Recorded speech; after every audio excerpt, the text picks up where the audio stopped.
Sebastian didn't belong here. He wasn't one of the beau monde. He hadn't lived a charmed life, as most of them had. He glanced at his scarred hands, at the 2 misshapen fingers on his left hand. Giles had advised him to wear gloves at all times, but Sebastian hadn't. He wouldn't disguise what he was. The sooner he got this courtship out of the way and returned to the life he understood, the better. His gaze wandered idly over the colourful throng, and halted, riveted. He grabbed Giles's arm. "Who is that?"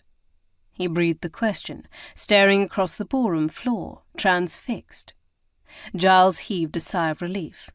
"Finally. Excellent. I knew the Frampton Ball would yield up some entertainment. There's dozens of dutiful girls of sense here. Not that you're interested in anyone other than Lady Eleanor. I understand that. But it doesn't hurt to look. Which one has caught your eye?" "Which one?" Sebastian thought dazedly. There was only one. Giles might think there were dozens of pretty girls in the room, and he was right, but this girl was not merely pretty, she was purely dazzling. She stood out from the others, like a star fallen into a set of candles.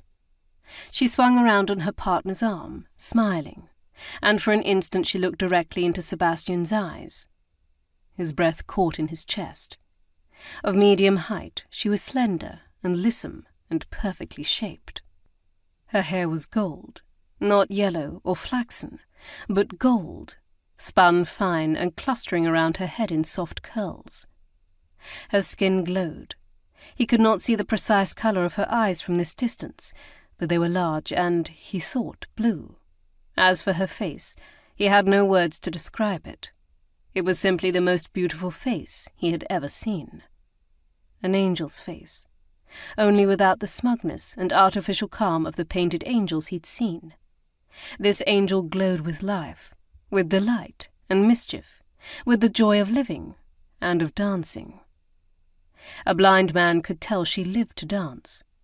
But this was a simple country reel, its movements so familiar as to become rote to most people, but she, grace personified, brought a fresh delight to the dance that was infectious. Sebastian watched, fascinated.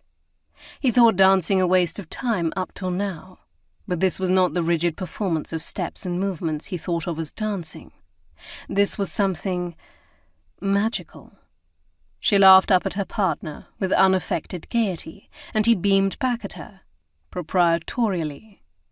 She twirled on to the next partner in the dance, and her smile took on a fresh warmth. Sebastian swallowed, to be the recipient of such a smile. Her new partner was a spry, elegant old gentleman, well past his 60th year.